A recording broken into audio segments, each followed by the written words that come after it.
Que realmente refleje exactamente eso, la salud, y que no sea un Ministerio de Salud que refleje la enfermedad.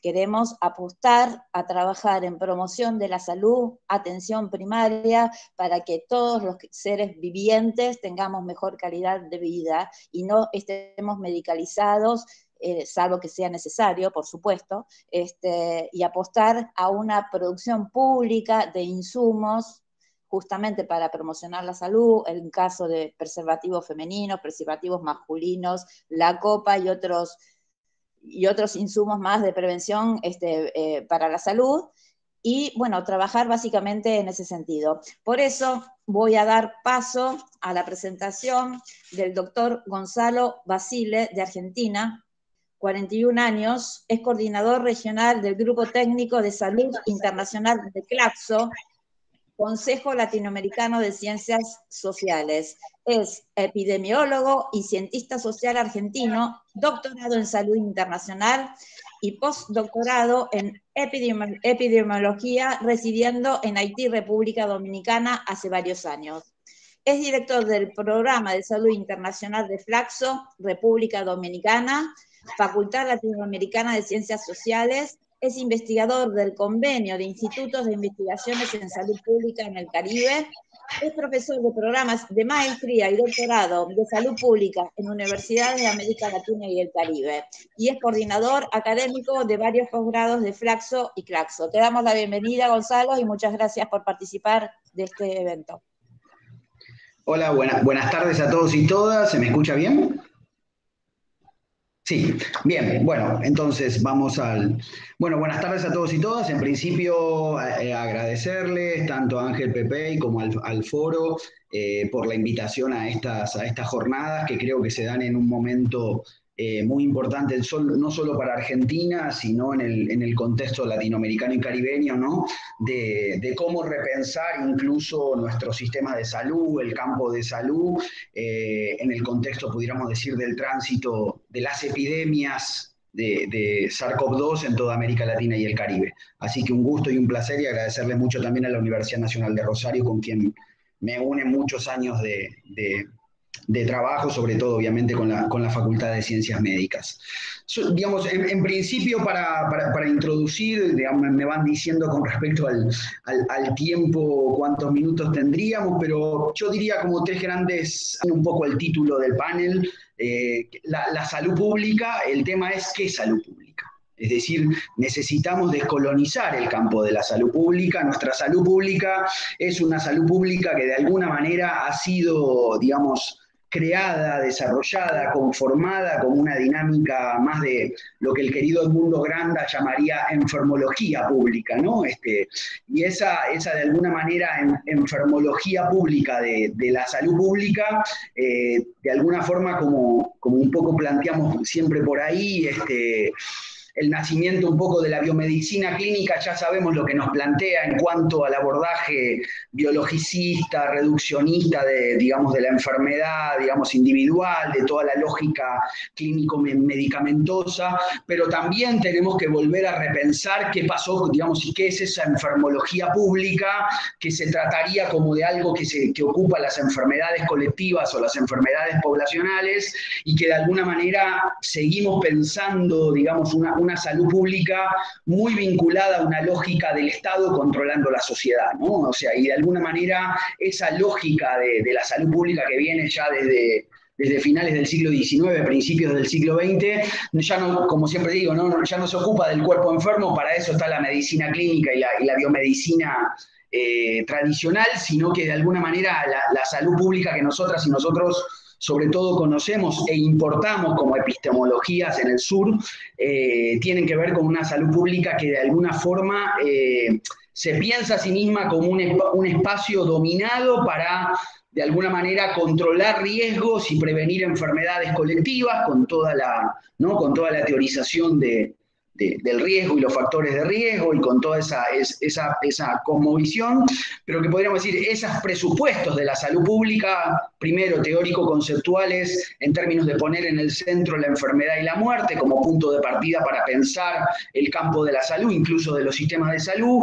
En segundo, pensar, digamos, esa salud pública como una especie de reconocimiento único del poder del Estado como fuerza única para controlar, digamos, a la sociedad, y que de alguna manera eso viene de la larga trayectoria, ¿no?, de nuestra salud pública. No hay que olvidar que sus bases metodológicas en América Latina y el Caribe vienen incluso de todo el proceso de colonización, con el control de enfermedades, con toda la lógica de que por eso en gran medida los ejércitos coloniales utilizaban muchas prácticas de lo que hoy conocemos como salud pública. Por eso todo el lenguaje de nuestra salud pública suele aún ser un lenguaje muy de control vertical militar, ¿no? Controlar, evadir, erradicar, combatir, vigilar. Entonces, frente a estos presupuestos, ¿no?, filosóficos, teóricos, metodológicos, prácticas, que trae un poco sobre sus espaldas esa salud pública, un poco como tecnología, podríamos llamarla tecnología positivista manejada por el Estado.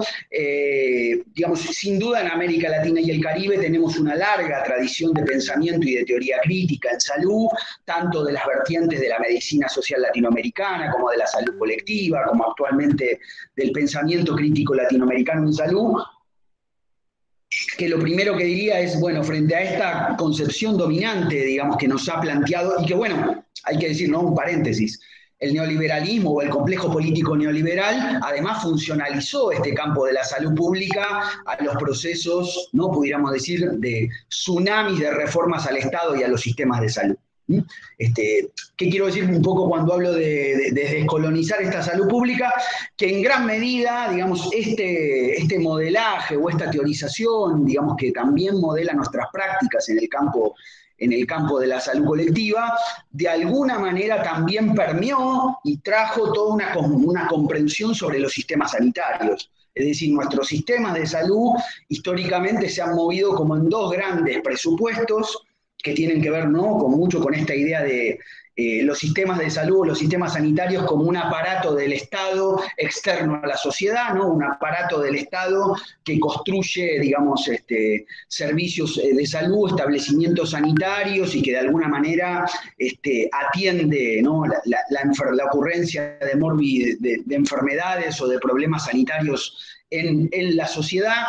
Nuestros sistemas de salud fueron moldeados y de alguna manera están atravesados, ¿no?, por toda esta conceptualización muy rápida que estaba introduciendo de la salud pública, y que de alguna manera América Latina y el Caribe, no solo Argentina, América Latina y el Caribe tiene un desafío de estudiar la especificidad de nuestros sistemas de salud desde una comprensión o desde pensar la salud desde América Latina y el Caribe, podríamos decir desde el sur, de alguna manera, primero porque tenemos diferencias teórico-metodológicas con el campo de lo que podríamos llamar el panamericanismo o el eurocentrismo sanitario en el campo de los modelos y modelos de protección social y sistemas de salud, y lamentablemente un poco nuestras teorizaciones o nuestras formas de cómo hemos mirado los sistemas de salud en América Latina y el Caribe siempre se han, digamos, como podemos decir, movido o un flujo entre como dos lógicas, ¿no? Una lógica de que nuestros sistemas de salud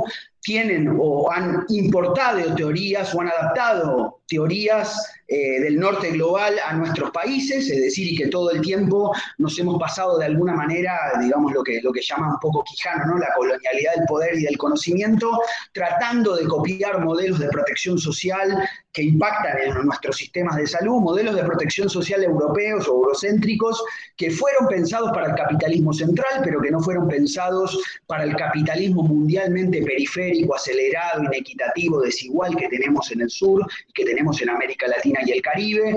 Y en ese plan, un poco es en esa colonialidad de importación de teorías, todavía al día de hoy seguimos repitiendo, ¿no?, las tesis del modelo liberal anglosajón o del modelo bismarckiano de protección o de cuidado de la salud atado al trabajo, o el modelo Beveridge en supuesta institucionalidad pública de un sistema público que todo lo va a controlar.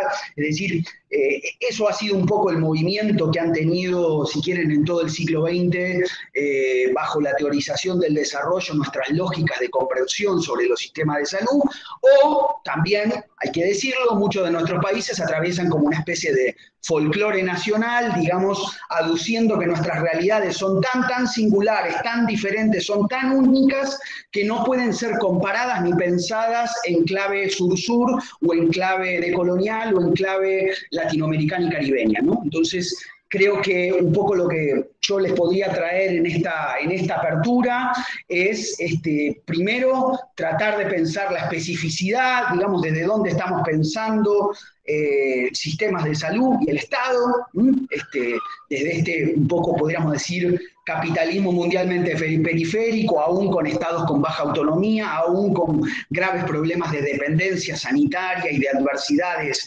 geopolíticas de las determinaciones internacionales de la salud, un Estado o los estados en Latinoamérica y el Caribe que traen sobre sus espaldas un acumulado, podríamos decir, genético, ¿no? En sus espaldas el acumulado genético de los estados latinoamericanos y caribeños, como lo sabemos en Argentina, es un acumulado no solamente de la lógica de las herencias coloniales, sino de las herencias dictatoriales, de las herencias de los flujos de lo que han impuesto de alguna manera ciertos procesos de lo que yo denomino el complejo político liberal, es decir, una profunda desciudadanización por mercantilización en América Latina y una profunda, digamos, desciudadanización por desposesión, y a esas desciudadanizaciones, de alguna manera, es, digamos, nuestro desafío de cómo repensar, o lo que nosotros llamamos la teorización de refundar los sistemas de salud en el siglo XXI. Es decir, nuestro problema en el universalismo europeo, digamos, ¿no? Por decirlo de alguna manera, ¿no? Los sistemas europeos o la lógica de estado de bienestar europeo, el centro de los sistemas de sanitarios en el el cuerpo enfermo, es decir, con toda una lógica de modelo de atención fisiopatológica, porque había que reparar al cuerpo enfermo del obrero, del trabajador, para que se reinserte en ese capitalismo de mercado industrial, digamos, ¿no? En América Latina eso y el Caribe se dio de una forma bastante diferente. En Argentina quizás en algunos momentos históricos del desarrollismo incipiente industrial, pero que sin duda en toda América Latina y el Caribe, nuestro principal problema en los sistemas de salud sigue siendo, por un lado, cómo fueron reconfigurados nuestros estados, es decir, y lo que ocurre en el Estado y el impacto de la reforma en el Estado ha tenido impactos muy importantes en la institucionalidad y podríamos decir, la organicidad sanitaria de nuestro sistema de salud. Es decir, les estoy planteando que es necesario, creo que en Argentina está muy claro, cómo el Estado es un determinante de la política sanitaria y los sistemas de salud. Casi siempre los saludistas lo primero que hacemos, incluso los críticos, es venirles a hablar de una especie de teorizaciones sobre cuál o mejor sería tal o cual sistema de salud, con tal o cuales arreglos institucionales y con tal o cuales tecnologías de pensamiento, ¿no?, político-sanitario sobre el sistema, digamos, intentando volver a traer que en realidad un poco lo que nos ha pasado en los últimos 40 años es que nuestros sistemas de salud, nuestros estados acumulan un conjunto de cambios institucionales y organizacionales promovidos por organismos internacionales, ya todos lo conocemos, Banco Mundial, Banco Interamericano de Desarrollo, pero también con una responsabilidad muy directa del panamericanismo sanitario. Hay que revisar la doctrina panamericana, es decir, no solo el rol de la OPS en esto, sino lo que tiene el panamericanismo en América Latina. En segundo lugar, actores económicos financieros y lo que conocemos como el complejo político liberal, y esos actores, digamos, económicos financieros, que han colocado todo el tiempo a nuestros sistemas sanitarios y al lenguaje, ¿no?, del reformismo, de las reformas a los sistemas de salud, porque saben que el concepto de reforma ha sido un concepto colonizado por esta agenda, digamos, político regional y mundial, con lo que podríamos decir algún tipo de institucionalidad y de organización donde todo el tiempo, quizás en el siglo XX se nos planteó todo el tiempo de alguna manera los sistemas de salud con una lógica más de lógica de la reforma del desarrollismo, es decir, modelo bismarckiano, modelo Beveridge, siempre ponemos el ejemplo, ¿no? Ya en los años 40 o en los fines de los 30, principios de los 40, empezamos a recibir las primeras misiones de la OIT, de la Organización Internacional del Trabajo, tratando de venir a universalizar el modelo Beveridge que había implementado Europa, ¿no? Y que ese modelo después se fue desarrollando en toda América Latina, en parte también alguna rediscusión sobre lo que plantea el modelo Beveridge también, pero un poco lo que estoy tratando de introducir acá, que tanto en la lógica de ese desarrollismo del siglo XX, como de las reformas neoliberales de los últimos 30 años, nos han planteado todo el tiempo poner en el centro la estructuración de nuestros sistemas de salud como una lógica de mantener y alertar o el desarrollo nacional o promover expansiones de mercado, de bienes de mercado, en el caso del neoliberalismo, ¿no? Y un poco estas tesis han estructurado nuestras tipologías de estudio, nuestras clasificaciones de modelos de protección social, nuestras clasificaciones incluso de sistemas de salud, que siguen siendo profundamente, si quieren, en sus cimientos eurocéntricas y neoliberales, y que incluso nos atraviesan a nosotros mismos en las universidades, en las escuelas de salud pública, en los centros de estudio, y creo que ahí está un poco la clave de lo que nosotros planteamos un poco en la literatura desde Claxo, de promover un giro decolonial de estas teorizaciones y cómo esas teorizaciones han impactado en la materialidad de nuestros sistemas de salud, ¿no? O sea, porque nuestros sistemas de salud, sin duda, en los últimos 30 años, vienen atravesados por dos grandes tsunamis de reforma al Estado que reformaron también y generaron huellas y cimientos de reforma en nuestro sistema de salud, es decir, aquello que hizo el Banco Mundial en los años 90, que en Argentina impactó con todo lo que tiene que ver con invertir en salud y con todo el proceso de descentralización y demás, pero ya en los 2000, ya en toda la década de los 90, eso se ha, digamos, un poco readecuado a una segunda reforma al Estado y a los sistemas de salud, que tiene que ver mucho con la teoría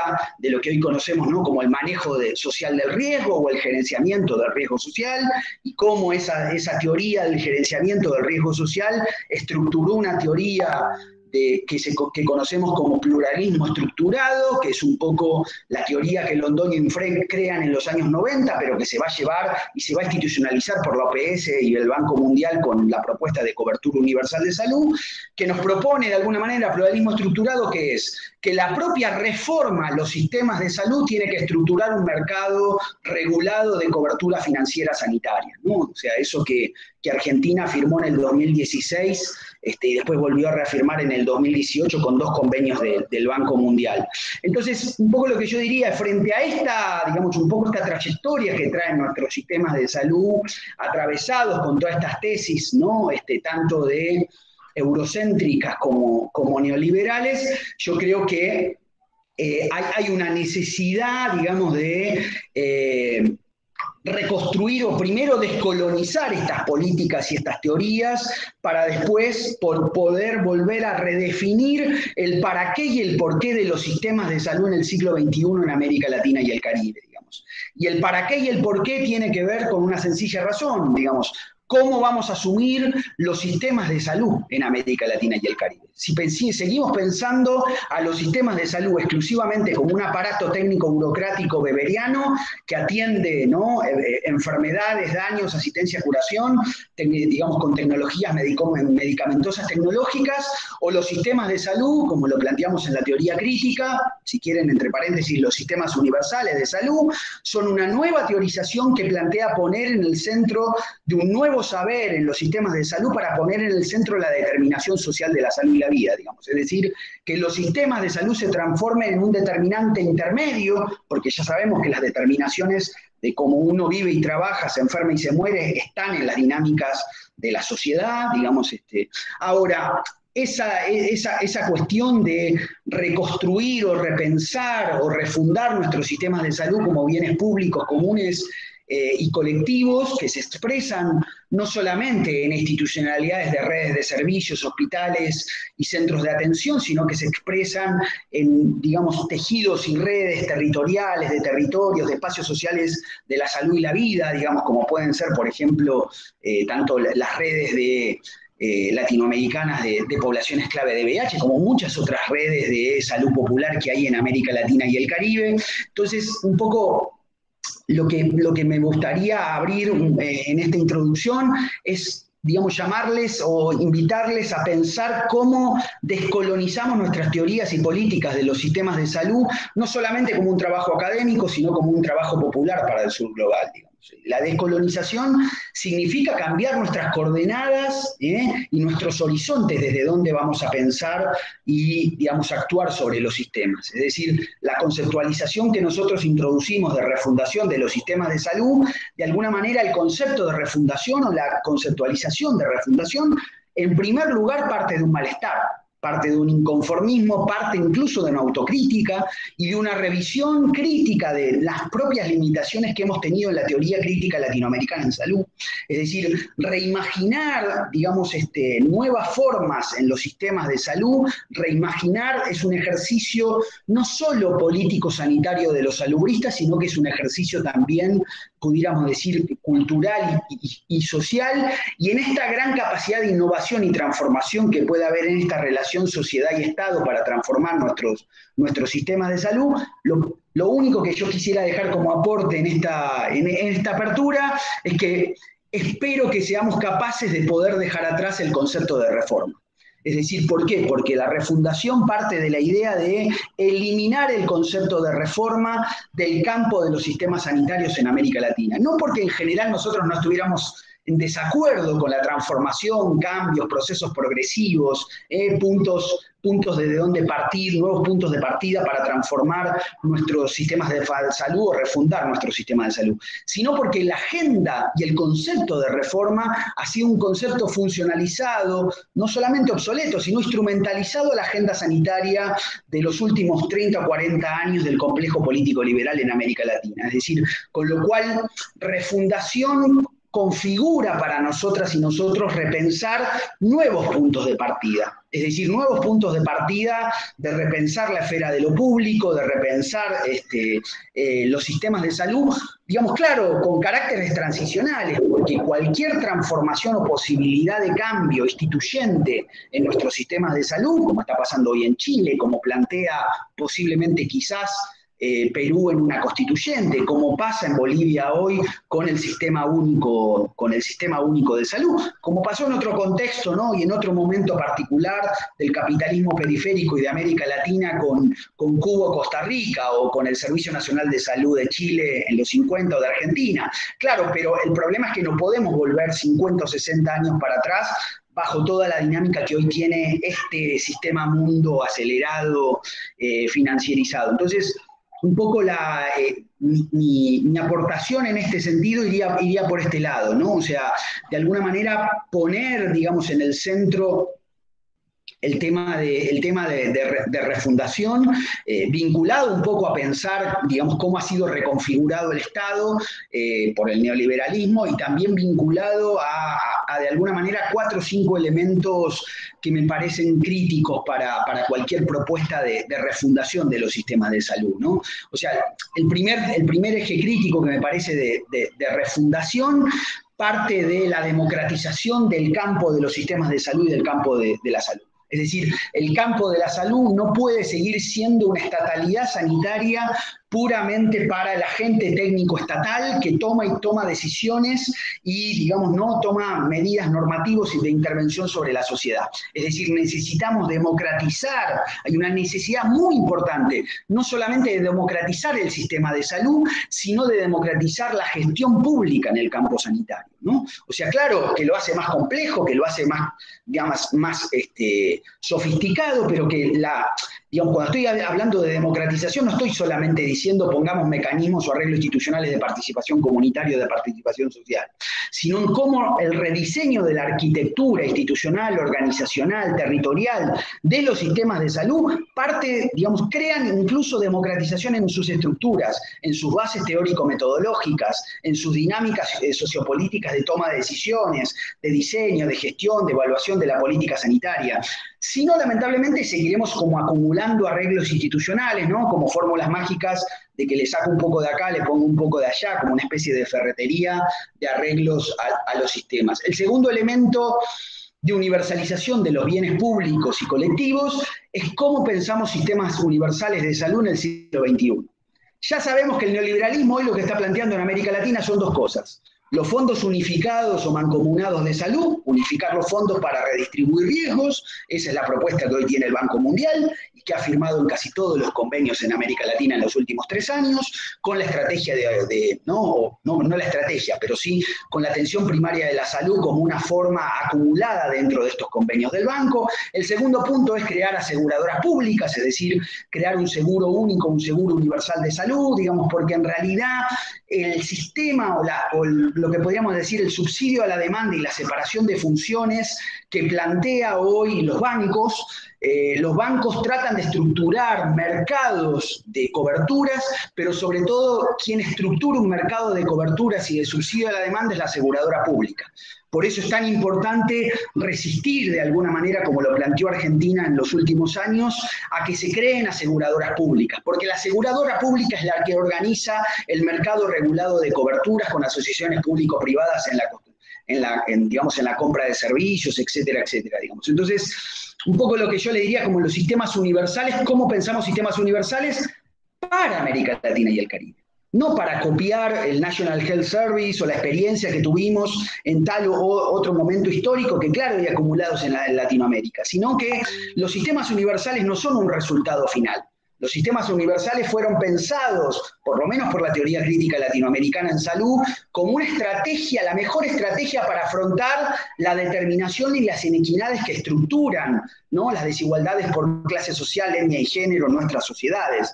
Entonces, toda la teorización de sistemas universales de salud, parte de una revisión y de una comprensión que no es una simple universalización de atención médica curativa, biomédica, o de una universalización de salud pública vertical, teniendo una especie de nostalgia de cómo controlábamos a la población y erradicábamos enfermedades en mediados o a principios del siglo XX, sino en realidad en esta complejidad demográfica, epidemiológica, socioambiental, sin duda, que tiene América Latina y el Caribe, cómo construimos un marco teórico que le permita a los gestores de salud pública o de salud colectiva, a los movimientos sociales, es decir, una teoría crítica que nos permita construir un universalismo diverso, si quieren, sistemas universales anclados en lo público, en los bienes públicos, pero en la interculturalidad y en la ciudadanización, o en la diversalidad y en la integralidad. Es decir, unos sistemas universales que de alguna manera universalicen lo mínimo, sino, que empecemos a construir un proceso no solo de desmercantilización del campo de la salud y la vida, sino de cómo vamos reconstruyendo, ¿no?, refundando sistemas de salud que pongan en el centro, ¿no?, la desciudadanización que el neoliberalismo produjo en nuestras sociedades, ¿no? La desciudadanización, como decía, por mercantilización. Hoy tenemos casi 1/3 de la sociedad latinoamericana y caribeña que manda a sus hijas a colegios privados, que utiliza seguros privados de salud, que transita y se mueve y se transporta por vehículos privados con las ciudades, que se aísla y se va a vivir a barrios cerrados o a residenciales cerrados, abstraídos o separados cada vez más de las ciudades, ¿no?, inequitativas, malsatas y desiguales de América Latina y el Caribe, es decir, y que todos sus problemas los resuelven en el mercado, ¿no? Entonces tiene una desciudadanización por mercantilización, porque básicamente, su relación con lo público, común y universal es cercana a cero, Pero también tenemos una desciudadanización por desposesión de grandes conjuntos y clases sociales subalternas en América Latina que fueron quedando como una especie de purgatorio de inequidades en un subsuelo de exclusión social. La exclusión social no es esa homogeneidad que hablamos de la pobreza o de la pobretología que nos hablan los economistas, que repiten mucho tesis de la pobreza, sino en cómo repensamos esa desposesión que, significa que no sienten lo público, lo colectivo y lo común, que lo público y lo colectivo es mucho más allá de lo estatal, para reconstruir nuestros bienes públicos, en este caso nuestros sistemas de salud. Entonces, yo lo que diría para terminar es que nuestras experiencias históricas nos marcan puntos de partida y posibilidades de puntos de partida, pero yo no quisiera que un poco el planteamiento de refundación de los sistemas de salud, de repensar el campo de la salud, de colonizar el campo de la salud pública, solo quede como un enunciado de resultado final. sino que en realidad para nosotros esta teorización, digamos, parte también de producir procesos, es decir, que el proceso de refundación de un sistema de salud puede tener múltiples puntos de partida. México, por ejemplo, eliminó su aseguradora pública, el Seguro Popular de Salud del Banco Mundial, y empezó a producir un proceso, ¿no?, de tratar de volver a refinanciar y reconstruir un sistema nacional de salud pública, manteniendo sus institutos de seguro social. Bolivia hace otra cosa, Bolivia crea un sistema único de salud, pero en el centro con el vivir bien, digamos, ¿no? Es decir, con un sistema. Ustedes saben, la palabra único genera mucho ruido en la plurinacionalidad, ¿no? ¿Hay unificación o no? Digamos, ¿qué quiere decir la unificación o lo único? ¿Lo único es biomedicina y salud pública o lo único tenemos que repensar un poco esos sistemas únicos que nosotros creíamos en el siglo XX, de un sistema único que todo lo controlaba como un gran aparato orwelliano que todo lo controla y que todo lo dirige, ¿no?, en nuestros sistemas de salud? Posiblemente la clave de los sistemas universales de salud en América Latina esté más en los sistemas locales universales, ¿no? Entonces, me parece que ahí la nueva territorialidad y nuevos sistemas de salud parten también de una nueva arquitectura teórico-metodológica que querramos plantear para América Latina y el Caribe, y eso lo tenemos que hacer en red y juntos y juntas. Gracias, Gonzalo. Muchas gracias, Gonzalo. Muy amable. Muy buena tu exposición. Bueno, ahora continuamos con Mario Peceni, docente de la UBA e investigador del CONICET, actualmente representante al área de Ciencias Sociales y Humanidades en el directorio del CONICET. Mario. Bueno, buenas tardes, gracias Marcela y Ángel por la invitación. Bueno, voy a hablar en relación con el VIH y las ciencias sociales. Cuando aparece el VIH como enfermedad incurable e indomable, los dos grandes temas en los 80 y 90 eran, por un lado, el estigma y discriminación y la violencia, y la persecución y todo el sufrimiento que traía la enfermedad y sobre todo las reacciones sociales ante las personas que estaban afectadas o supuestamente o potencialmente o presumiblemente afectadas.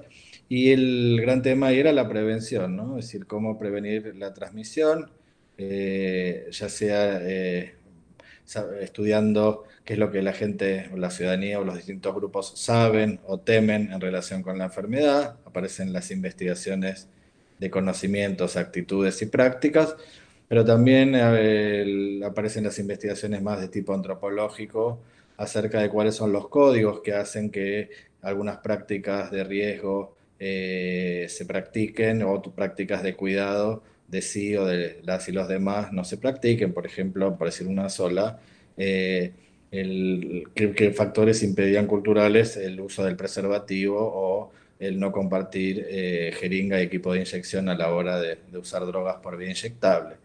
Y además apareció también enseguida que no era solo cuestión de información, temores o códigos o valores o sentidos culturales, sino la cuestión de los recursos, ¿no? Es decir, para poder cuidarse, cuidar a los demás o no entrar en riesgo, hay cuestiones muy materiales como el acceso a los recursos, que sigue siendo una cuestión hoy, ¿no? Tener acceso a los preservativos, acceso a el sistema de salud o incluso acceso al mercado de trabajo, porque si alguien, por ejemplo, tiene que hacer una práctica laboral que puede poner en riesgo su salud porque no le queda otra, una estructura excluyente de mercado de trabajo produce vulnerabilidad, en este caso, por ejemplo, al VIH.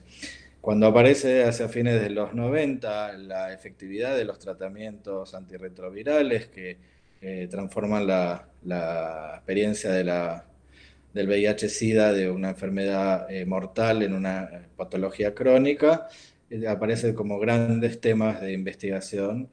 Por un lado, sigue siendo el de la prevención y la accesibilidad, ¿no?, a esos tratamientos y la posibilidad de seguirlos, lo que se llama la adherencia, ¿no? Porque la bibliografía del norte ponía mucho en los hombros y espaldas de las personas viviendo con VIH, es decir, qué factores subjetivos, de estima, de conocimientos, de percepción de si contribuían o no a seguir unos tratamientos, y desde el sur también pensábamos cuestiones más estructurales como la continuidad en la provisión de los antirretrovirales, por ejemplo, o el temor a que esta provisión se interrumpiera, y lo mismo con todo el seguimiento de laboratorio, de CD4, de carga viral y de todas las otras vicisitudes de salud y de vida que no son de salud, pero que hacen a la posibilidad de seguir mejor o peor o nada los tratamientos que la medicina y la investigación en medicamentos estaba proveyendo, ¿no? Cuando se descubre también, o se va comprobando primero de a poco y después con mayor certidumbre, que la carga viral indetectable constituye un modo no solo de estar mejor y probablemente vivir más años y con mejor salud, sino también la de evitar la transmisión a otras y a otros, aparece entonces como el tratamiento no solo como algo que beneficia al individuo bajo tratamiento, sino las otras personas con las cuales puede interactuar.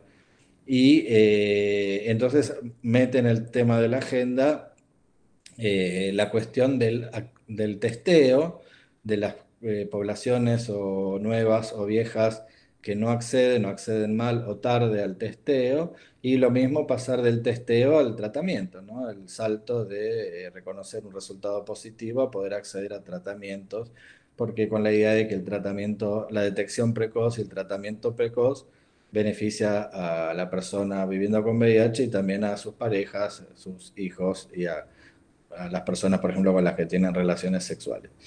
Eh, Todo esto no quiere decir que los temas nuevos dejen, cerrando un poquito esta primera rodada, en todos los momentos del VIH, digamos estos 40 años, estaba en el centro también el acceso a insumos como medicamentos, insumos también para la detección, los insumos de laboratorio, el instrumental, la capacidad de producir, etcétera, que tiene que ver con la gobernanza local, argentina quiero decir, pero también regional latinoamericana o planetaria, de cómo se producen los medicamentos. Ahora lo vimos con el COVID, ¿no? Es decir, no solo tener la capacidad económica de comprarlos, sino también la capacidad técnica, los recursos humanos y la capacidad instalada de, cuando aparecen desafíos a la salud, poder responder. Y esto tiene que ver no solo con la economía, sino también con apostar a la investigación básica, a crear y sostener, porque nada de estas cosas se hacen de un día para el otro, sostener en el tiempo con recursos la investigación básica en cada una de sus modalidades, la investigación clínica y la investigación social. Y como temas que yo diría para concluir, entre todas las variables, todas las posibilidades, quiero decir, que uno puede seguir encontrando en relación con las experiencias con el VIH, también en función de el género, la identidad de género, la orientación sexual, la generación, los grupos sociales, el estatus migratorio, el estatus laboral, en relación con el trabajo sexual, con el uso de drogas, con todas las cosas dimensiones sociales que ya conocemos.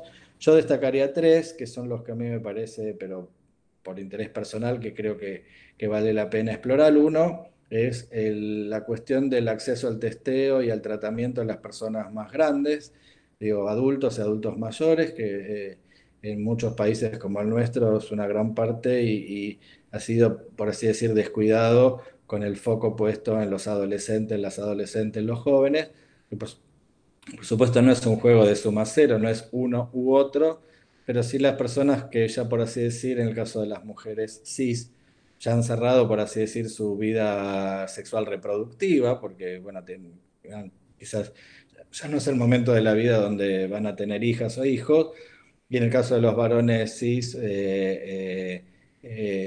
también puede estar fuera, digamos, de la agenda personal el tema de la paternidad, y sin embargo la vida sexual sigue y la transmisión del VIH puede tener lugar.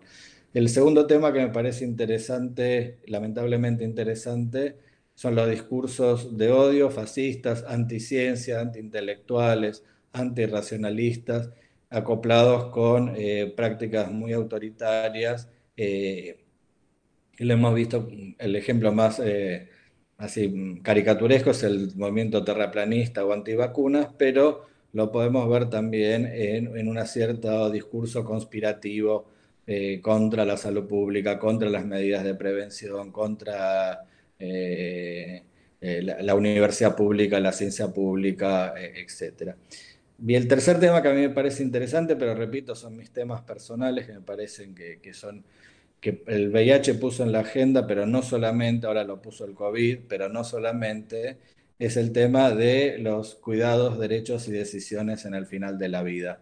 Todo el tema de no solo de los cuidados paliativos, sino también pensar seriamente como país, como Estado, como sociedad, qué queremos respecto a la eutanasia y distintas maneras de poder terminar nuestras vidas de una manera respetuosa de los derechos y los valores y las experiencias de cada una y de cada uno, así como lo hicimos con el tema del derecho al aborto, digamos, tratar que el Estado garantice las opciones de las personas gestantes en relación con sus proyectos de vida, pensar también el final de la vida como un tema que no puede dejarse en las manos del mercado a la que te criaste, sino debemos pensar los presupuestos éticos, las prácticas reales, los proyectos de las personas y por supuesto todo esto de manera transdisciplinaria porque no es un tema que una sola disciplina ni perspectiva pueda encarar seriamente, ¿no? Es decir, pensar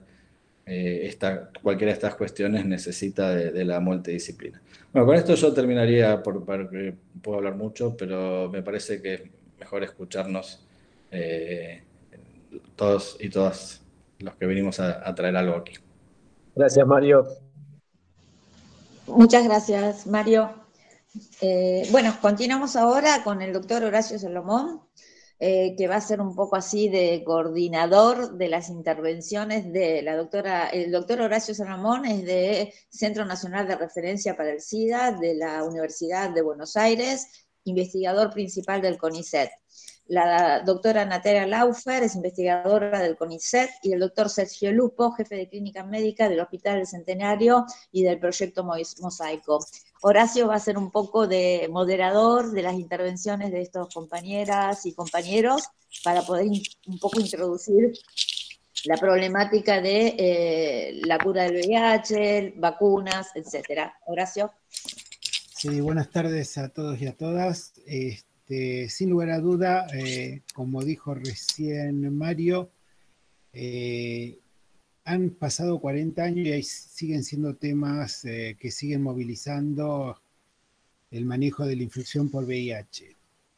Hay mucho impacto porque el avance en el conocimiento, en el avance de esta medicina que hemos tenido en los últimos años, se han obtenido logros realmente increíbles y hoy, lo que parecía una utopía allá hace 30 años atrás, podemos empezar a acercarnos hacia el camino de la cura de HIV.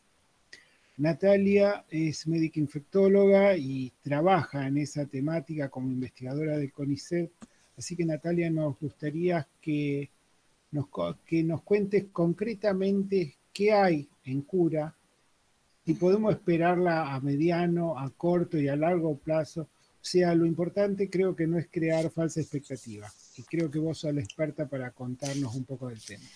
Bueno, muchas gracias. Buenas tardes. Bueno, en primer lugar, como decía Horacio, empezamos hace unos años a tener la idea de que es posible la cura. La cura, si uno le plantea la realidad, cuando uno habla de cura en HIV, podemos hablar solamente de 2 individuos a nivel de todo el mundo, que el caso más conocido por todos es el del paciente de Berlín, Timothy Brown, que lamentablemente falleció hace 2 años por otra causa, una enfermedad neoplásica, pero lo que él nos permitió ver es que existe la posibilidad de eliminar todas nosotros sabemos que el virus se integra a parte de nuestras células y por eso no es posible, o hasta ese momento no se creía posible la posibilidad de cura. En el caso de Timothy, lo que se pudo lograr a través de una intervención muy difícil, que tenía muchos riesgos, es eliminar todas esas células en donde estaba integrado el HIV y que no a eliminarlo totalmente en él, en este caso, y que pudiese vivir sin la necesidad de tratamiento antirretroviral y sin ningún tipo de replicación viral, porque ya no había virus en él, ¿sí? En ninguna de sus células. Esto mismo se intentó en muchísimos otros individuos que tenían la indicación de realizarse un trasplante de médula, porque esto se logró a través de un trasplante de médula, ¿no? Que es un procedimiento que tiene muchos efectos adversos y que obviamente solamente está indicado en casos muy particulares. Lo mismo sucedió finalmente hace 3 años con otro paciente, un paciente que vive en Londres y por eso se llamó el paciente de Londres, y que estamos viendo que está siguiendo lo mismo, la misma dinámica que se vio en Timothy Brown. Esos son los 2 pacientes en los que uno puede hablar de lo que se llama la cura esterilizante, que realmente se logra eliminar el virus de todo el individuo. Después, los demás casos que podemos empezar a plantearnos es lo que se llama la cura funcional, ¿no? Es la posibilidad de que una persona pueda vivir con el virus de HIV sin necesidad de estar tomando tratamiento antirretroviral y controlando la replicación del virus que todavía permanece dentro de su organismo y que no produzca ningún tipo de daño en su sistema inmune. Esas serían como las 2 posibilidades. Si esto lo vemos como posible para ser aplicado a gran escala, a mediano plazo, a corto plazo, no. La realidad es que todavía estamos en etapas muy iniciales en las que estamos intentando entender cómo lograr esto, cómo lograr poder o eliminar todo el virus del cuerpo o controlarlo, aunque persista en el individuo, que no logre replicarse ni generar daño. Entonces, la mayor parte de los estudios que están realizándose en este momento, que como decía Mario y anteriormente Gonzalo, muchos vienen de lo que es los aportes y la investigación a través de los sistemas públicos de las universidades, es poder entender cómo es que el virus se integra, cómo es que el virus persiste, cómo podemos eventualmente ese virus que está integrado y que está persistiendo, poder, digamos, hacerlo despertar y que los antirretrovirales o nuestro sistema inmune lo ataque, o eventualmente bloquearlo y que nunca más pueda despertarse. Esos son como los intentos, las estrategias que se están planteando para poder encarar la posibilidad de cura a gran escala, como decía Marcela, la posibilidad de poder vivir con el virus sin necesidad de estar medicalizado todo el tiempo. En este contexto, obviamente, cuando nos planteamos cómo serían los estudios para poder entender y poder saber cuál es la mejor estrategia, tenemos que también estar muy cerca de la comunidad de personas viviendo con HIV. ¿Por qué? Porque implicaría, obviamente, hacer tratamientos específicos que pueden tener sus efectos adversos. También implican tener que suspender los tratamientos antirretrovirales para ver si esa estrategia que implementamos fue efectiva. Entonces, obviamente que esto es necesario un trabajo conjunto entre la gente que está en la clínica, la gente que está en investigación básica y la comunidad de personas viviendo con HIV.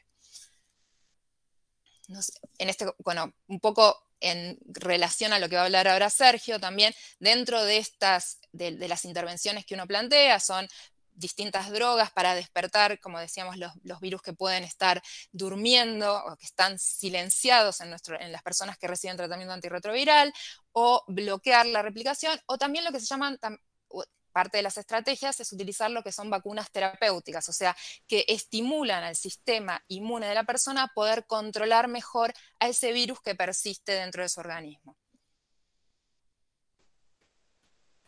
Ok, gracias Natalia.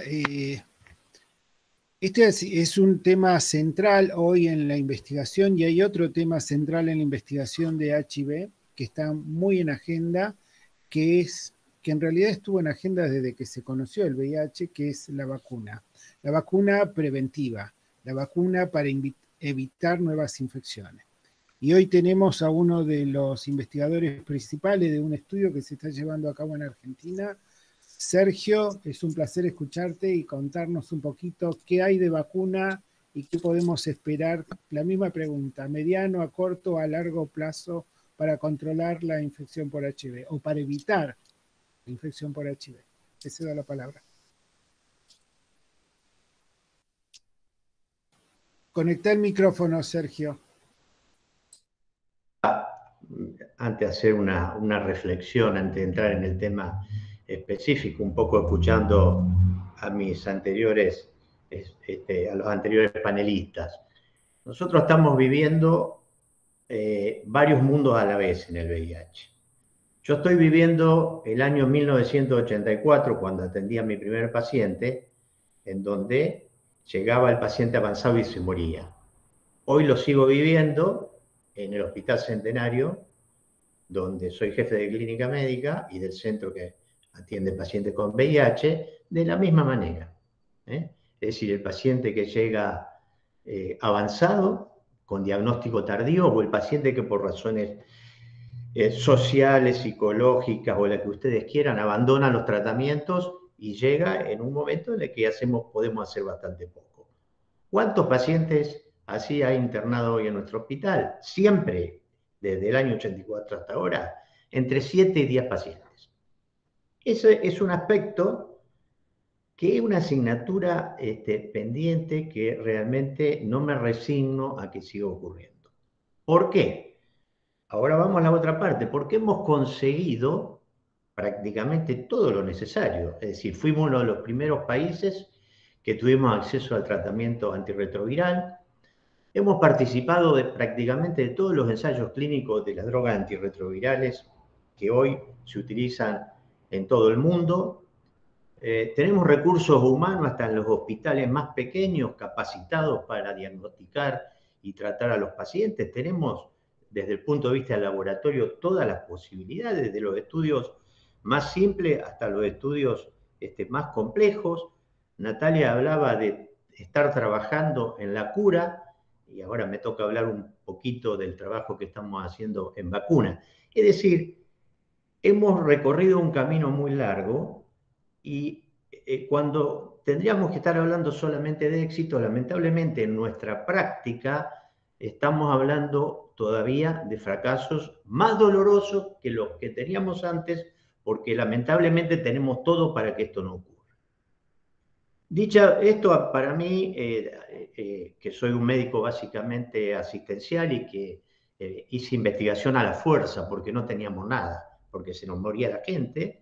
Primero investigación en antibióticos, en antimicóticos, en drogas para las enfermedades oportunistas, luego, como les decía, en tratamiento antirretroviral, y ahora llegamos a la etapa de una vacuna preventiva, claramente para la audiencia, vacuna para las personas que son VIH negativa, concepto clásico de vacuna, me parece realmente mentira, y sobre todo porque ha habido mucho fracaso en vacunas. El último proyecto ambicioso fue en el año 2009-2010, la famosa vacuna tailandesa, en donde había depositada mucha expectativa y donde se logró una eficacia apenas superior al 30%. Eficacia obviamente menor a la necesaria para que esa vacuna fuera utilizada desde el punto de vista sanitario. Pero dio pie luego a otros proyectos con otros fracasos.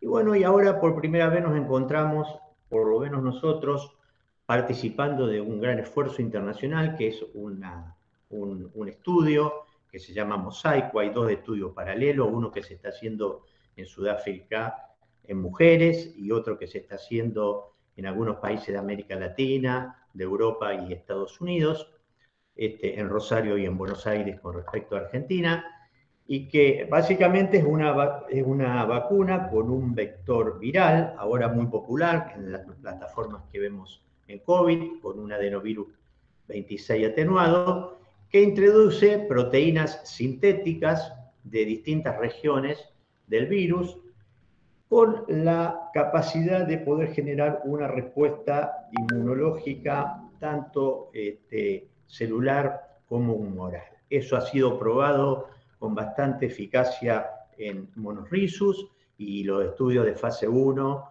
y fase 2 en seres humanos, que demostraron la misma respuesta desde el punto de vista inmunológico y por suerte con muy buena tolerancia. Tolerancia que ya la estamos viendo también en el estudio Mosaico, que es un estudio de fase 3, el mejor gol estándar, controlado, doble ciego, y que va a incluir, y que ya prácticamente estamos a una semana de terminar con el último voluntario incluido, con 3.800 voluntarios, hombres que tienen sexo con hombres, cisgénero, transgénero, pero con la condición de tener una vulnerabilidad a adquirir el virus. Esa vulnerabilidad se ve en algunos parámetros de encuestas que uno hace anteriormente, pero sí hay que destacar que una vez que ingrese al paciente al estudio, tenemos la exigencia de la mayor norma de seguridad posible. Inclusive se le dan todos los instrumentos de lo actualmente conocido en normas de prevención. Lo único que no se acepta cuando el voluntario ingresa es la profilaxis preexposición, que sí es posible que la persona lo tenga a lo largo del estudio si cambia de idea. Es decir, que utilizamos todo el abanico de prevención porque el objeto es verificar como fundamental elemento primario del estudio la capacidad de la vacuna para generar una respuesta inmunológica que impida la transmisión del virus sumado al estándar de prevención. Es decir, ese es el gran objetivo. Les decía antes, ya hemos seleccionado la mayor, bastante rápido al número de pacientes, inclusive en el boca a boca que se ha ido haciendo en el ámbito de nuestra ciudad y de otras ciudades, ha habido un gran interés en participar. Tengo que decir la generosidad de los voluntarios, porque no es un estudio sencillo. Se realizan, son varias vacunas, no es una sola vacuna. Una vacuna al ingreso al estudio, a los 3 meses, a los 6 meses y al año. Y dentro de la tercera y cuarta dosis de los 6 meses y el año hay un conjunto de vacunas en donde se tiene en cuenta un poco la posibilidad que esta vacuna sea universal, es decir, los distintos subtipos, no solamente los B que tenemos en Argentina o los C que tenemos en África, sino los distintos subtipos virales para que justamente este mosaico, que así se constituye esta vacuna, pueda, si tuviera la posibilidad de llegar a buen término, consolidar la posibilidad de demostrar esta eficacia.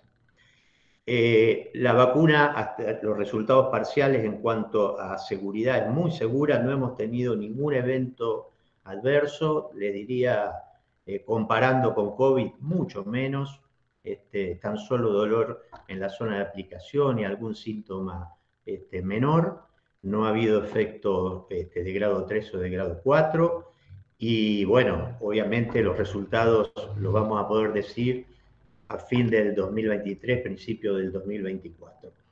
Hay otras vacunas que se están ensayando, pero están todavía en una etapa muy primaria, un poco con las nuevas tecnologías de ARN mensajero. Los primeros resultados, por lo menos no, de los que se han presentado en Congreso, no han sido muy buenos, y un poco se ha abandonado las vacunas proteicas, por lo menos en esta etapa de la historia. Es decir, que en definitiva, este proyecto de fase 3, con un número muy importante de voluntarios, puede terminar concretando tener una vacuna por lo menos que tenga una posibilidad de evitar la transmisión, de eficacia mayor de un 50%, y luego ser tratada de la manera que deba ser tratada para las personas que tengan lógicamente un riesgo aumentado. La elección de los voluntarios, tanto en el proyecto sudafricano como en el proyecto internacional Mosaico, apunta a eso, ¿no? A probarla en una población más vulnerable y para lo que sea más lógico, luego a ser utilizada en esa misma población, por lo menos en una fase prioritaria.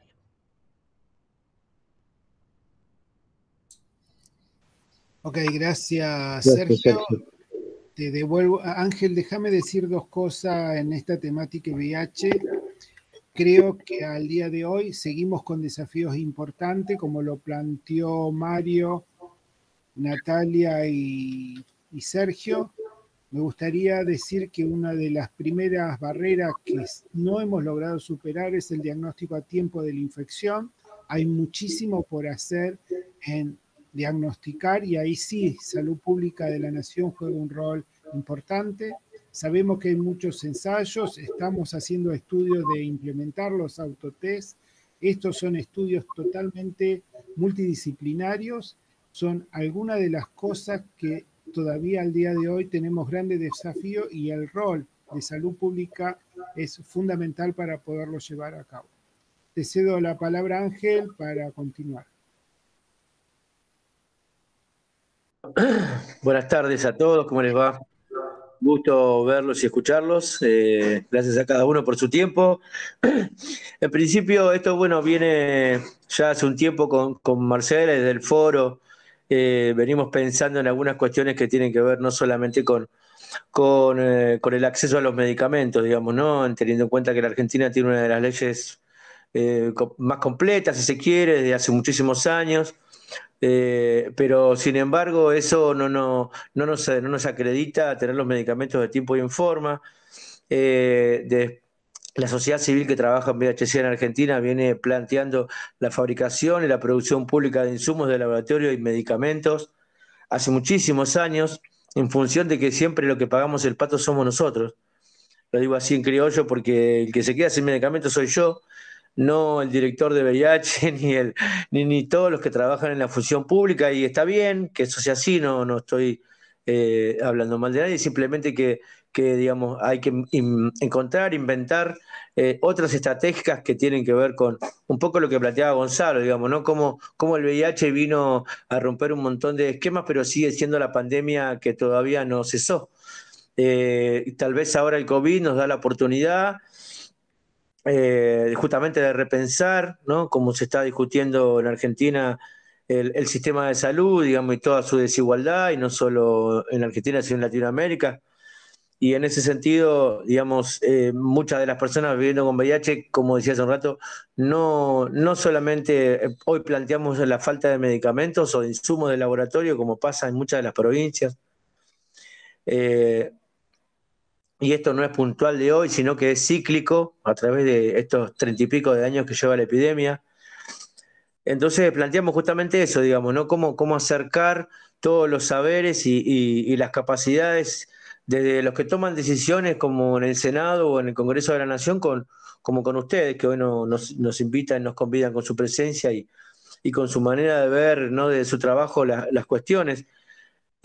Sigo pensando esto, digamos, ¿no? Cómo las organizaciones también nos tenemos que de alguna manera cambiar y renovarnos, porque digamos, hace 10 años planteamos justamente esto del faltante de medicamentos y hablamos de la cura. Pedíamos la cura a gritos durante muchos años y hoy volvemos a lo de tiempo atrás, nos siguen faltando los medicamentos. Entonces, en ese sentido, hace semanas atrás, como forma de estrategia le planteamos a la jefa de gabinete del Ministerio de Salud de la Nación que al menos, y sabiendo todos los condicionamientos que esto implica, que al menos para que no hubiera tantos faltantes, digamos, y teniendo en cuenta la eficiencia y la eficacia de los presupuestos de los ciudadanos que pagamos los impuestos todos los días, incluso ustedes también, digamos, cómo poder hacer una compra conjunta de medicamentos para los 3 subsistemas de salud en lo que tiene que ver con VIH, tanto de medicamentos como insumos de laboratorio.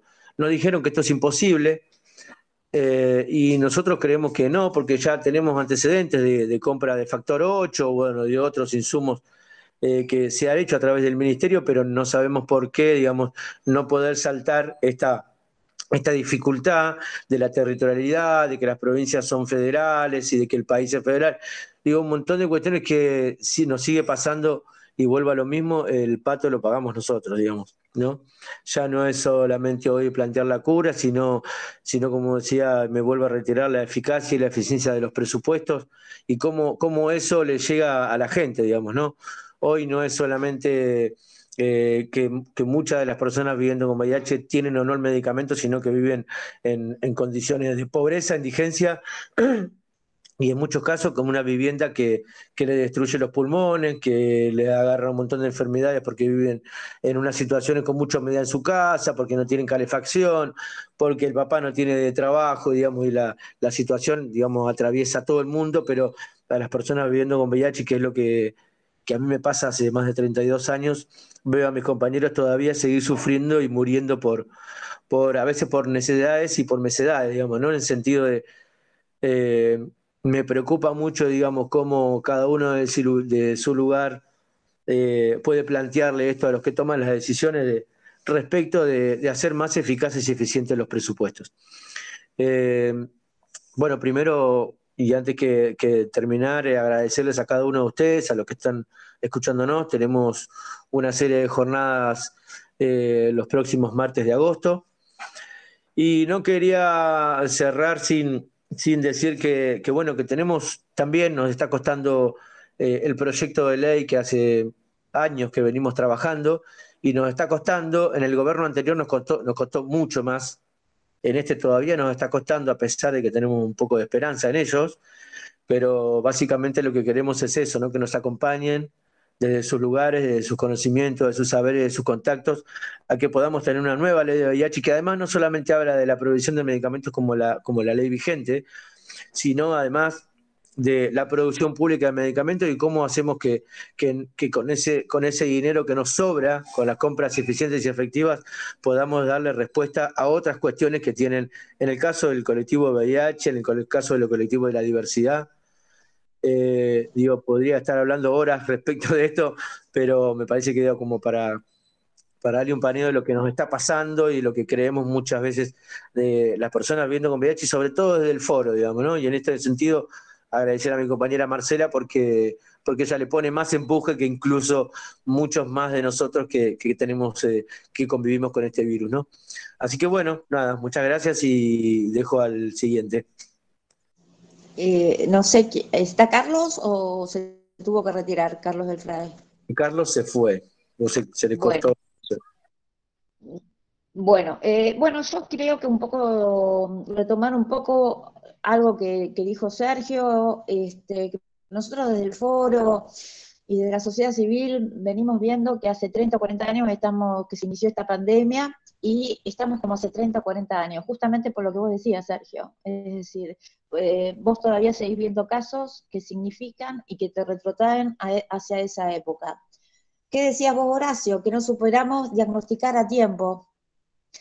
Por ejemplo, ¿qué decías vos, Mario, acerca del estigma y la discriminación y entender a las problemáticas de salud no solamente desde una lógica biomédica, sino entenderlas como eso, como una cuestión social? Y lo que decía Gonzalo, de qué manera repensamos los nuevos sistemas de salud, desde los determinantes de salud, porque en realidad lo que estamos hablando acá son los determinantes de salud, y los determinantes de salud son la pobreza, que es una palabra que no puede no estar en esta jornada, que es un poco a lo que vos te referías, Sergio, que es la persona que va al hospital del Centenario y muere, por lo que decía Horacio, porque por ahí no se diagnostica a tiempo, o sí se diagnosticó a tiempo, pero no tuvo recursos suficientes, y lo que decía Ángel, de que tiene otros problemas, la vivienda, el trabajo, la falta de trabajo, se le cruza con otras problemáticas de salud, que también tienen que ver con la pobreza, la depresión, la cuestión psicológica, la falta de salida. Entonces me parece que acá sí tenemos este desafío que de alguna manera nos invitan. Creo que Gonzalo se tuvo que retirar porque tenía otra exposición en la Universidad de México. No está más Gonzalo, ¿no? Acá está, sí, acá está. ¿Hasta acá, Gonzalo? Creo que este es un desafío muy interesante que muchos compañeros y compañeras de todo, sobre todo de Sur-Sur, de América Latina, lo que fue la experiencia en su inicio también de la salud comunitaria de Cuba, digamos, porque hoy no hay insumos en Cuba, producto de los bloqueos y otras cuestiones de tema político. Entonces creo que es necesario tomar una decisión política, el rol de la sociedad civil, es decir, de nosotros, de la comunidad, no solamente de las organizaciones, sino cómo llevamos y cómo empezamos a democratizar y empezamos a pensar, a refundar en el centro de salud donde uno se atiende, en las discusiones con con los profesionales y con los no profesionales, que son también parte importante de los sistemas de salud y de la estructura de un sistema de salud. No solamente el enfermero, el doctor, el médico, la psicóloga, etcétera, etcétera, la persona que limpia, la que da de comer, sino nosotros, desde la sociedad civil, que planteamos la necesidad de tener espacios de decisión acompañado con los otros sectores, que sea vinculante, que es decir, que hoy se dice seccional, que haya una intervención seccional. Lo que Gonzalo nos anima es lo que muchos compañeras, compañeros y compañeros militantes que han dejado inclusive su vida por estos proyectos políticos, porque estamos hablando de políticas de salud y son por lo tanto proyectos políticos. Entonces en ese sentido me parece que tenemos que continuar esta bandera. La importancia de Mario, cómo introduce en el mundo de VIH, a Mario lo conocemos hace muchísimos años, la cuestión de las ciencias sociales, un poco de esto estamos hablando, ¿no? Es decir, porque antes se tomaba desde y el querido Francisco Maglio, que ya falleció, ¿te acordás, Mario? De él, y otros tantos compañeros que han sido vanguardia y ejemplo. Entonces creo que esto es el desafío tanto de la comunidad científica, de las comunidades, de las sociedades civiles, organizadas o no organizadas. Creo que es la mejor manera. Y el problema central es el problema de la pobreza y la distribución de la riqueza, digamos. Y la falta de accesibilidad de las personas no solamente a los sistemas de salud, porque la salud es poder comer, es poder vestir, es poder educarse, es poder irse de vacaciones, es decir, derechos básicos que hoy no los tenemos y que estamos viendo en el mundo una agudización de lo que Gonzalo decía, no solamente las reformas progresistas, sino una agudización ya más grave que tiene que ver con el neoliberalismo. Entonces creo que sí, nosotros tenemos ese compromiso de continuar esta bandera que de alguna manera, con otras palabras o no, y que claramente Gonzalo nos viene a plantear, que es cómo refundamos y repensamos esos sistemas de salud.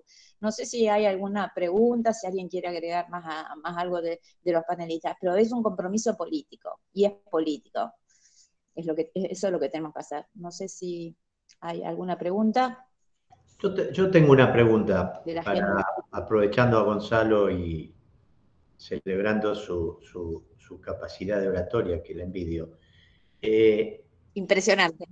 Gonzalo, desde tu punto de vista, ¿cuál es hoy un sistema de salud que podemos tomar como modelo a nivel mundial, que un poquito reúne las condiciones que vos planteás? Entiendo que vos planteas una reforma, te entendí el 30% de lo que dijiste, no importa porque no es mi disciplina, pero entendí el concepto. ¿Cuál sería ese sistema, si es que lo hay, y si no, esa utopía, cómo llegar a realmente llegar a cumplirla? Bueno, rapidito, gracias Sergio, ahí sí ahora los veo, porque antes no veía a nadie, digamos, ahora sí los veo. Mario, ¿cómo estás, Mario? Un saludo. Un saludo ahí a Ángel, que también veo la imagen ahora. No, a ver, rapidito, lo que traté de introducir justamente, Sergio, es que creo que América Latina, si querés como ¿no? La hoja de ruta, ¿cuál sería la hoja de ruta? Me preguntás, ¿no? O sea, ¿para dónde poner el GPS? ¿Para dónde apunte? Y yo creo que, digamos, en América Latina tenemos un poco el desafío de justamente, digamos, un poco lo que les planteaba antes, ¿no? La necesidad de repensar cuál es esa hoja de ruta. Yo no tengo tan claro, es decir, a mí me costaría mucho decirte acá, la hoja de ruta son los países escandinavos con tal tipo de sistema de salud, y lo que hizo, digamos, Canadá con Douglas, hizo tal cosa y tal otra, ¿no? O al revés, o te podría decir en América Latina, ¿no? No, traigamos el Sistema Nacional de Salud Pública único cubano, digamos, ¿no? Bueno, creo que Mario sabe, yo soy profesor de la Escuela de Salud Pública de Cuba, discuto con los cubanos, digamos, ahora, claro, digamos, sería muy difícil pensar, digamos, extrapolar, por ejemplo, el Sistema Único de Salud Nacional Cubano a América Latina y el Caribe, porque ahí yo preguntaría, ¿no? Si fuera cursante, levantaría la mano, bueno, pero va a haber una revolución, qué va a pasar con, ¿no? con el sector privado ¿no? de coberturas financieras, con el complejo médico industrial y la urbanización y la mercantilización y la financiarización de la salud en nuestros países. Digo, y la verdad que digamos, lo que sí tenemos son algunas coordenadas de lo que fue sucediendo en América Latina. Y yo creo que ahí sí podemos encontrar algunos antecedentes de lo que nuestros países en América Latina sí fueron capaces de construir o producir, ¿no? Es decir, por ejemplo, el Sistema Único de Salud de Brasil, yo no lo considero, digamos, claramente un ejemplo a reproducir en América Latina y el Caribe, por una serie de dificultades que tuvo Brasil, que tuvo la reforma sanitaria brasileña. Digamos, la mayor dificultad que quiero que quede claro por qué lo digo, es porque Brasil armó un sistema único de salud sobre la base de efectores privados y un sistema privado de salud. A diferencia de lo que hizo Marshall y el National Health Service, ¿no? Donde ustedes saben, ¿no? En algún momento el Servicio Nacional de Salud británico dijo nacionalizamos todo y estatizamos todo. Bueno, eso en Brasil no era posible. Entonces, pero sí Brasil incorporó algo a un sistema universal o a un sistema nacional de salud, ¿no? Universal, que fue la participación social o la participación ciudadana en la toma de decisiones del sistema. Más allá de todos los problemas que pueda tener el Sistema Único de Brasil, que hoy le da respuesta al 75% de la población en Brasil, 75%, ¿no? Más o menos estamos con 150 millones de personas, Brasil incorporó a un universalismo, ¿no? A un sistema universal que en América Latina y el Caribe, digamos, que en otros contextos no teníamos. Es decir, los sistemas universales europeos nunca habían incorporado la participación popular y la participación social en la toma de decisiones. Pero yo creo que también un poco, si quieren, el Servicio Nacional de Salud chileno, lo que hace Costa Rica con su seguro, digamos, con su Sistema Nacional de Salud Pública basado en la caja de ahorro del Seguro Social costarricense, incluso lo que hace, ¿no? la etapa Carrillo, digamos, en un contexto muy particular, ¿no? Esto hay que decirlo, Costa Rica, Argentina, Chile, lo hacen en un momento completamente diferente del capitalismo periférico latinoamericano, ¿no? Entonces, me parece que la hoja de ruta que vos me preguntás, para mí, el punto de partida es animarnos a reconstruir una hoja de ruta que construya, digamos, que ponga en el centro la soberanía sanitaria sobre la política pública sanitaria. Es decir, si yo te mostrara acá, no lo debo tener, pero si yo te mostrara acá, Argentina en los últimos 20 años tuvo 15 convenios con el Banco Mundial. 15. Y de esos 15 convenios, entre el 98, que está publicado en artículos, no estoy inventando, entre el 98 y el 2018 firmó 15 convenios Argentina. ¿Eso qué quiere decir? Que la política sanitaria argentina se parece más a una especie de goteo, bien, una pileta por goteo de distintos arreglos institucionales que van haciendo organismos internacionales sobre nuestro sistema, que lo que necesitábamos repensar como sistema. Más allá de, obviamente, tengo claro las relaciones de fuerza, la complejidad que tiene el caso argentino por la situación, ¿no? De la universalización que se produjo con los seguros sociales, lo que nosotros llamamos obras sociales sindicales, ¿no? Es decir, que digo seguro social para que se entienda si hay alguien de Latinoamérica escuchándonos, porque creo que Mario, algunos lo sabrán, cuando nosotros en Latinoamérica decimos obras sociales, nadie entiende de qué estamos hablando, digamos, porque es un producto muy argentino, digamos, ¿no? El seguro social de protección. Entonces, a mí me parece que un poco es esa la iniciativa. Ahora, claro, ¿eso es posible? Bueno, se ha intentado en los últimos años, ¿no? El Instituto de Gobierno, en algún momento, no en la última etapa, pero en el Instituto de Gobierno de UNASUR, de la Unión Sudamericana de Naciones, algunos de nosotros participamos en comisiones técnicas donde se estaba replanteando qué hacer con los sistemas universales de salud. Después eso quedó ahí a mitad de camino, ¿no? Creo que entonces, para mí, digamos, no solo Argentina, ¿no? Sino digamos, claro que cada país parte de un punto de partida diferente. Es decir, yo no puedo pensar Argentina, el punto de partida de Argentina, igual que del sistema de salud, ¿no? Del sistema sanitario, que el mismo punto de partida que va a tener Colombia. Es decir, porque Colombia tiene, o el propio Chile, digamos, porque Colombia y Chile, sus puntos de partida primero es desneoliberalizar el sistema sanitario, es decir, digamos, tienen un sistema de seguros de salud, o sea, algo que en Argentina no terminó de consolidarse. Entonces, posiblemente los desafíos de Argentina y el punto de partida de Argentina tenga que ver, ahora el problema me parece es cómo construimos esa hoja de ruta. Esa hoja de ruta crítica, esa hoja de ruta de animarnos a construir autonomía en la política sanitaria.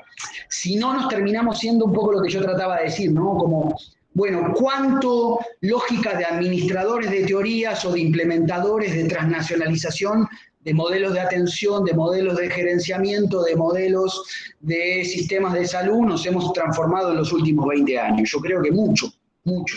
Y me parece que ese es un poco como el punto de partida que planteo, y que creo que nosotros en nuestros países tenemos la capacidad de hacerlo. Es decir, no es que nos falta, digamos, ¿no?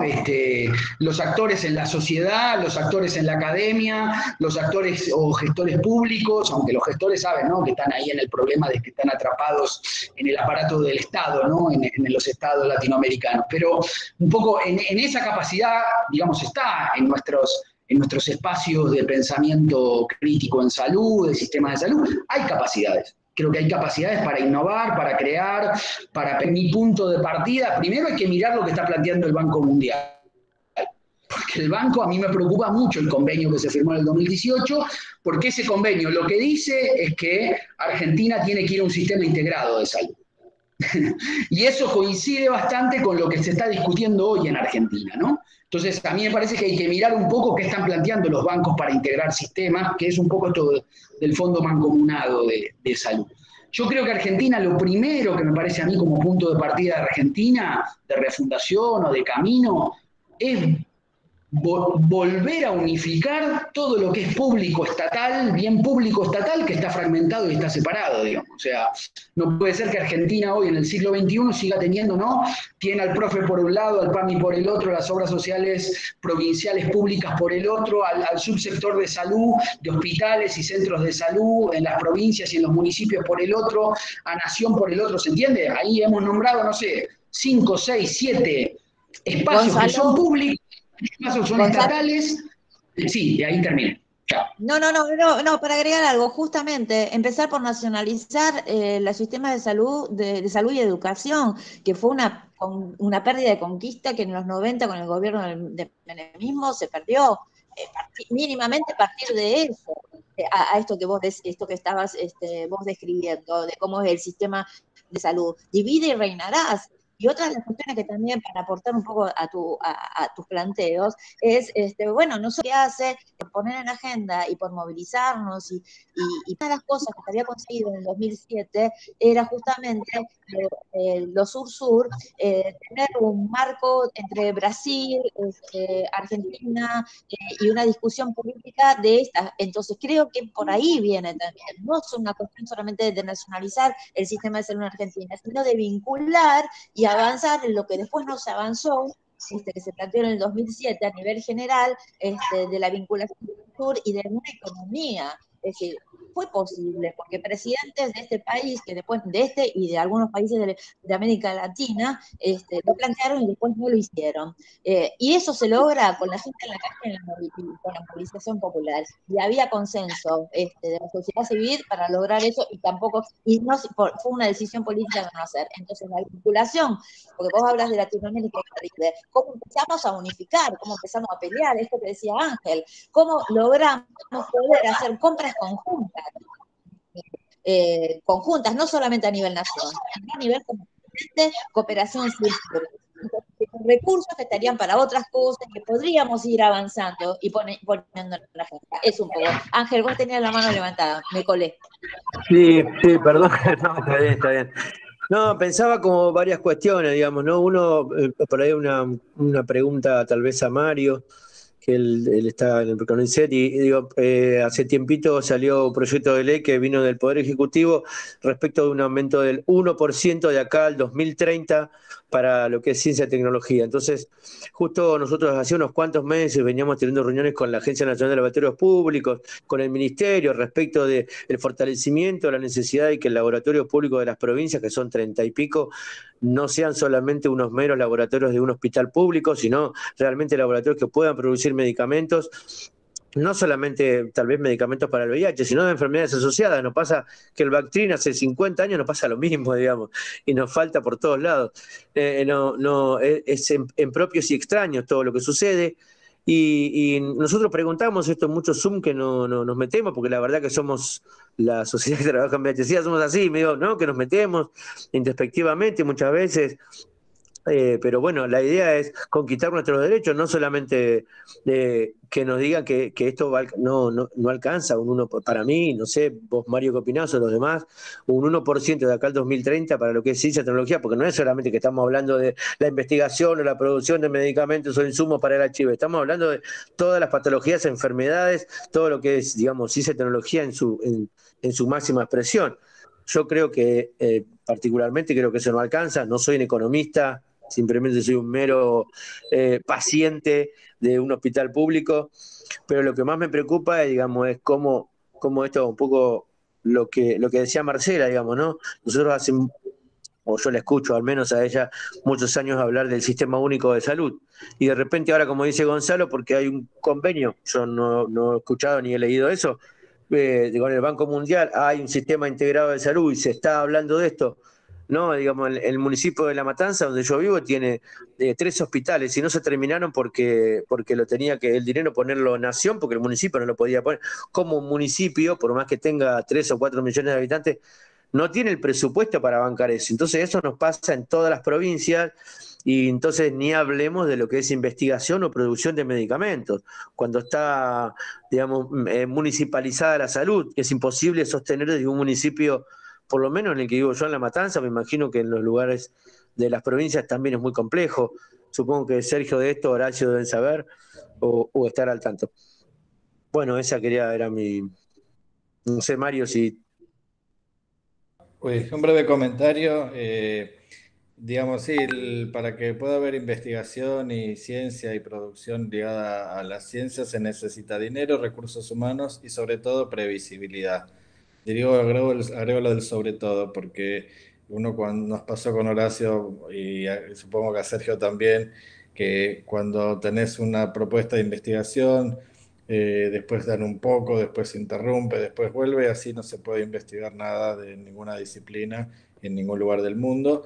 Lo que plantea la ley esta es una progresión hacia un mínimo, un umbral, es decir, un piso, y era uno de los reclamos de la comunidad científica de convenio colectivo de trabajo que sigue pendiente, digamos, y presupuesto para la ciencia y la técnica, que eso lo aprueba el Congreso cada año, y esta ley lo que da es un mínimo de previsibilidad, es decir, bueno, uno sabe que al menos desde el Estado, porque esto es un presupuesto que es de lo que gasta el sector público, ¿no? El sector privado, ni siquiera el universitario, y esto es como un piso para poder empezar a hablar. Entonces, lo que tiene esta ley, que está recién aprobadita, es eso, establecer un mínimo. Este mínimo es público, no incluye el sector privado. Otros proyectos de ley que no fueron aprobados hablaban de mínimos más altos, pero incluían el sector privado, que ahí, por así decir, el Estado no puede garantizar que el sector privado invierta en investigación y desarrollo, eh, por lo menos tan directamente, sino que son indirectamente, ¿no? Con cuestiones impositivas o promociones, etcétera. Y lo que tiene esta ley también es que promueve un piso también de federalización de la inversión en ciencia, que también es verdad que lo cuento desde el CONICET sin ningún tipo de disimulo. Decía, la investigación, como muchas de las cosas de este país, están muy concentradas en 3, 4 lugares, y bueno, la idea es también desconcentrar, extender por fuera de Buenos Aires, de Rosario, de Córdoba, de los grandes centros, ¿no?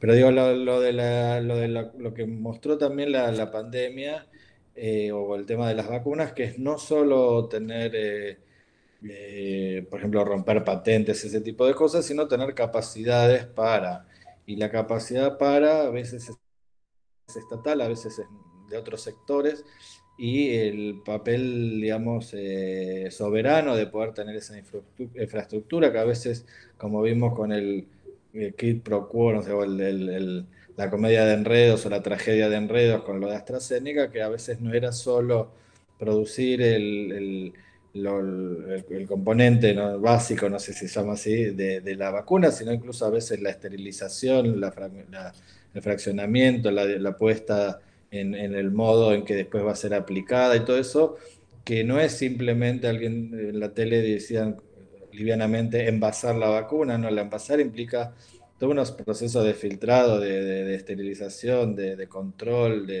etcétera, etcétera, que no estábamos hablando de fraccionar yogures, sino no fraccionar vacunas, que acá yo, claro, soy de las ciencias sociales, no sé de ese tipo de investigaciones, pero efectivamente todo eso implica inversiones de largo plazo y que cuando llega el momento, como pasó con el COVID, pero puede pasar con cualquier otra cosa, la sociedad y el Estado tienen los recursos para afrontar.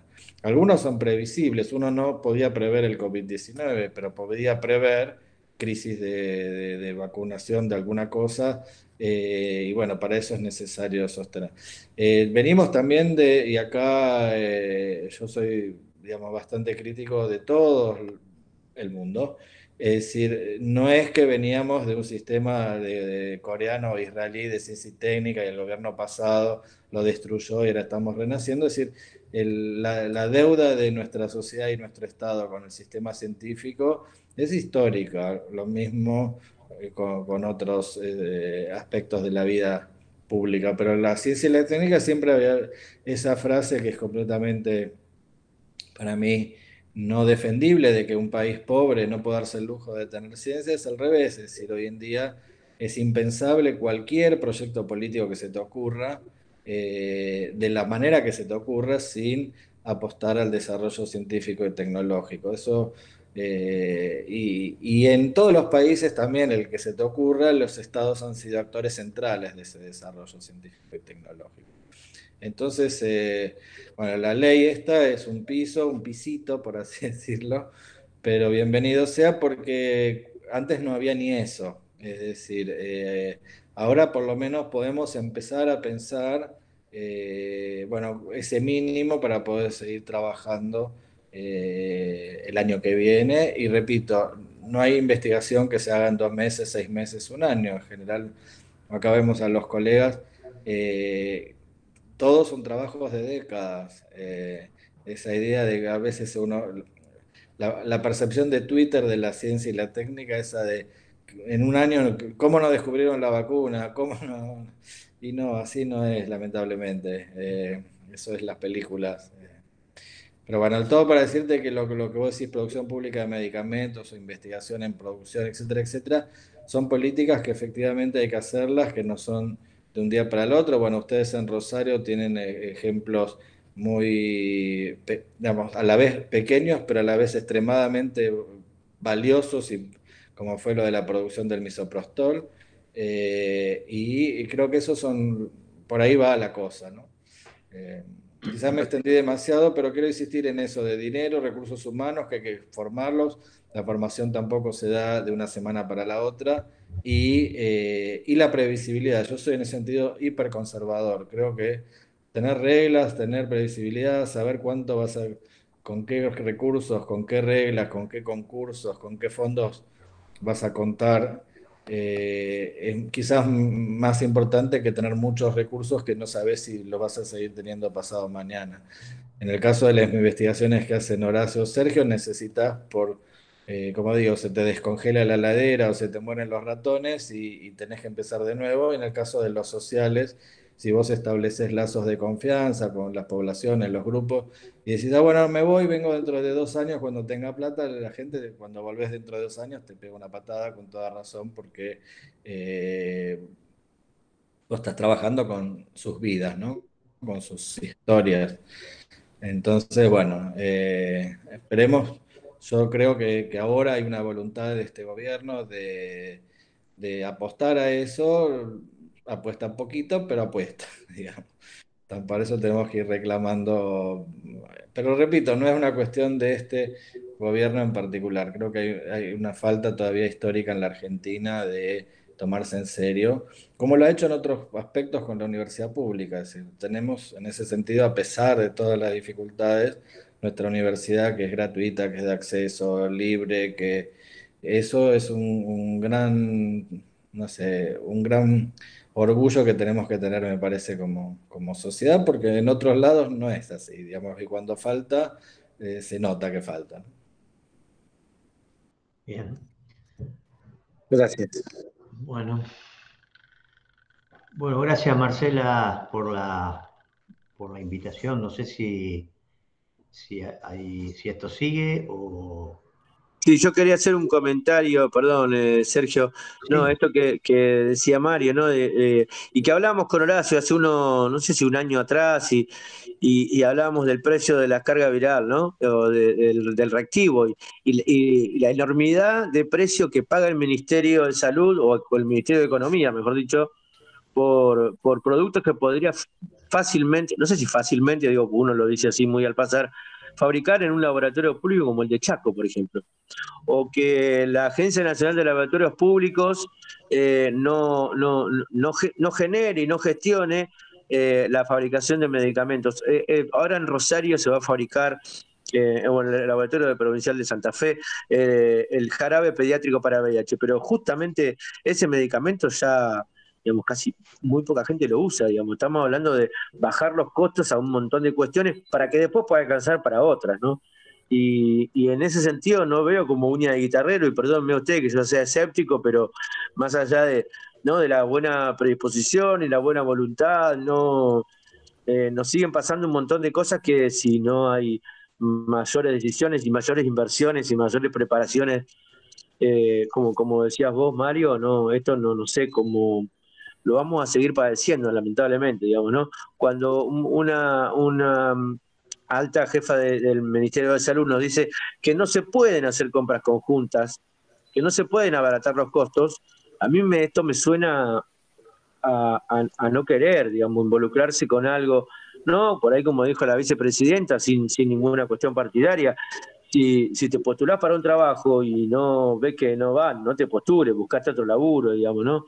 No quiero decir las mismas palabras, pero básicamente es eso. Y a veces uno, yo, más allá de tener VIH, tengo 53 años, soy un tipo que paga impuestos como todos ustedes, un montón de cosas. Entonces lo que quiero es que me vengan mejores resultados. Y eso no viene, ¿no?